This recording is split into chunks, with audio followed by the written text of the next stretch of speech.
स्वामी विवेकानंद, जिन्हें आज पूरा विश्व स्वामी विवेकानंद के नाम से जानता है, उनका वास्तविक एवं बचपन का नाम नरेंद्र था। नरेंद्र से हुए विवेकानंद और विवेकानंद से हुए स्वामी विवेकानंद।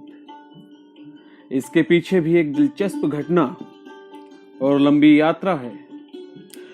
12 जनवरी 1863 कलकत्ता के एक संपन्न परिवार में उनका जन्म हुआ। पिता विश्वनाथ दत्त एक प्रसिद्ध वकील थे। माता भुवनेश्वरी देवी धार्मिक विचारों की महिला थी।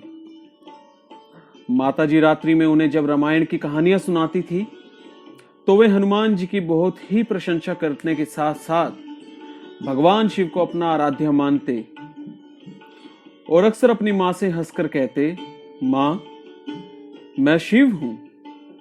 उनकी बातें सुन मां मन ही मन डरती और सोचने लगती कि कहीं ये भी अपने दादाजी की तरह सन्यासी ना हो जाए।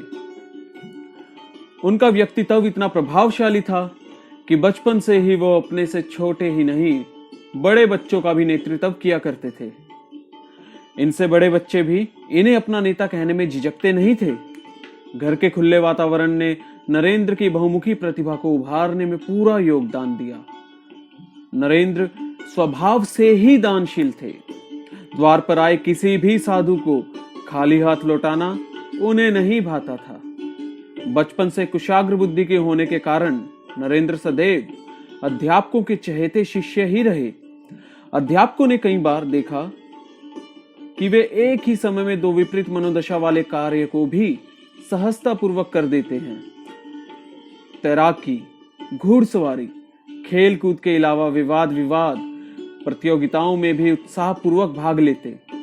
नरेंद्र ने संगीत के प्रति रुचि विरासत में पाई। उन्होंने निरंतर पठन पाठन से मस्तिष्क की शक्ति का इतना विकास कर लिया था कि वह पृष्ठ की प्रथम और अंतिम पंक्ति पढ़कर ही लेखक का आशय जान लेते थे। इस विषय में वे स्वयं लिखते हैं, जब कहीं लेखक वाद विवाद के द्वारा अपनी बात के स्पष्टीकरण के लिए 4-5 पृष्ठ या इससे भी अधिक पृष्ठ ले लेता, वहां मैं कुछ पंक्तियों को पढ़कर ही उनके तर्क के झुकाव को समझ लेता। नरेंद्र के हृदय में बचपन से ही ईश्वर दर्शन की तीव्र अभिलाषा थी। अनेक महान विद्वानों वह महापुरुषों से भेंट होते ही वह एक प्रश्न अवश्य पूछते थे, क्या आपने ईश्वर को देखा है?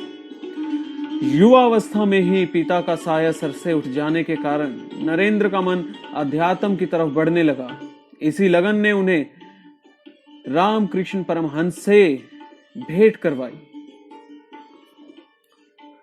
भेंट होते ही नरेंद्र ने अपना चिर परिचित प्रश्न पूछा, क्या आपने ईश्वर को देखा है? तो रामकृष्ण परमहंस जी बोले, हाँ, क्यों नहीं। मैंने उसको इतने ही स्पष्ट रूप से देखा है जितना मैं तुझे देख रहा हूं, तथा ऐसे ही बातचीत की है जैसे तुझसे कर रहा हूं। ईश्वर का साक्षात्कार तो कोई भी कर सकता है, किंतु परवाह किसे है? अपनी संपत्ति व संतान के लिए तो सभी आंसू बहाते हैं, परंतु भगवान प्राप्ति के लिए यह सब कौन करता है? यदि कोई ईमानदारी से उसके लिए रोएगा तो वह अवश्य प्रकट होगा। नरेंद्र के व्यक्तित्व में गुणों व विवेक की आभा देखकर ही रामकृष्ण परमहंस व उनकी पत्नी माता शारदा देवी ने उन्हें अपना मानस पुत्र घोषित किया। नरेंद्र ने सच्चे गुरु को पा लिया। बीए की परीक्षा देने के बाद उन्होंने वकालत की पढ़ाई आरंभ की। इस बीच पिता चल बसे और कुटुंब पर आर्थिक संकट के बादल गहराते चले गए। कई बार तो उन्हें भूखे ही रहना पड़ता था। परिवार के आग्रह पर नरेंद्र ने गुरु से याचना की कि मुझे काली के दर्शन करवा दें ताकि मैं परिवार के लिए सहायता मांग सकूं।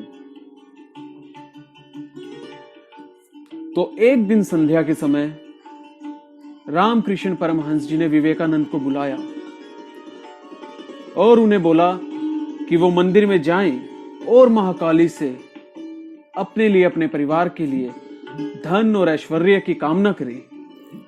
और मां उसे अवश्य पूर्ण करेगी। जब स्वामी विवेकानंद पहली बार मंदिर में जाते हैं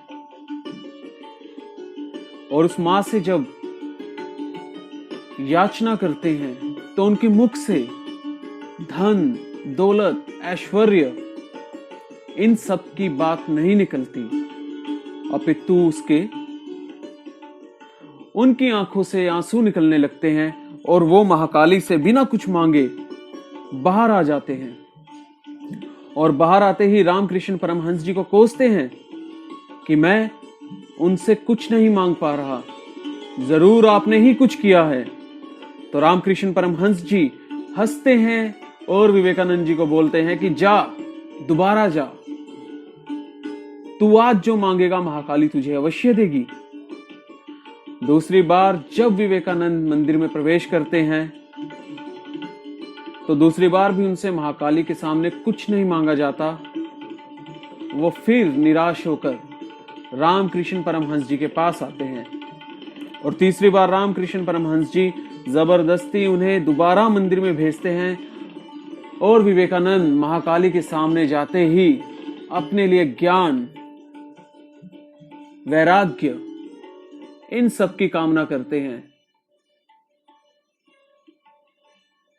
और मन ही मन बोलते हैं कि राजा के सामने कंकरों की भीख नहीं मांग सकता, अर्थात उस परम शक्ति के सामने धन कंकर ही है, ज्ञान, वैराग्य वही असली सुख है, वही असली खजाना है।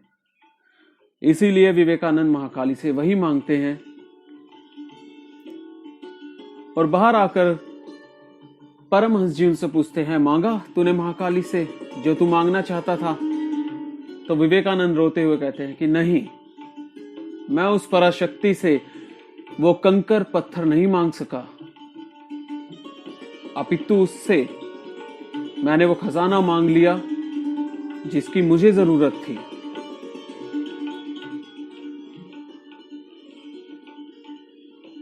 रामकृष्ण जी ने अपने शिष्य की आत्मिक शक्तियों को पहचान चुके थे। यद्यपि नरेंद्र की दुविधाओं का अंत नहीं था, परंतु गुरु ने सारे भ्रम मिटा दिए।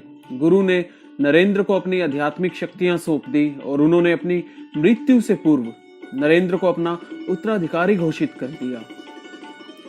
श्री रामकृष्ण परमहंस ने विवेकानंद को ध्यान साधना कराई, लेकिन समाधि तक जाने से रोक दिया।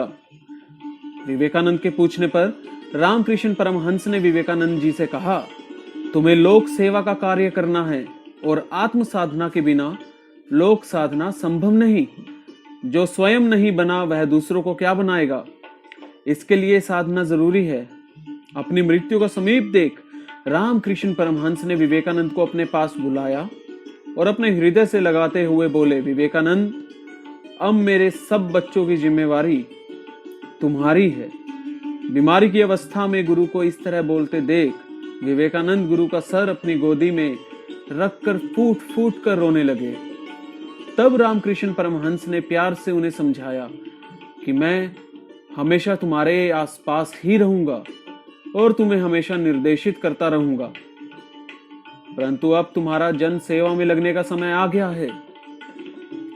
विवेकानंद ने गुरु की आज्ञा को जीवन में उतारने के लिए रामकृष्ण परमहंस की शिक्षाओं को पूरे भारत में और भारत से बाहर पूरे विश्व में प्रचारित करने का बीड़ा उठाया। विवेकानंद पूरे आत्मविश्वास से कहते थे, अगर मुझे मुट्ठी भर कर्मशील युवा मिल जाएं, तो मैं भारत ही नहीं समस्त मानव जाति की सोच बदल कर रख दूंगा। यदि वास्तविक सत्य कुछ है और संसार में यदि दार्शनिकता के बारे में मैंने कुछ भी कहा है तो उसका श्रेय उन्हीं को है। धर्म अनुभूति की वस्तु है, तर्क की नहीं।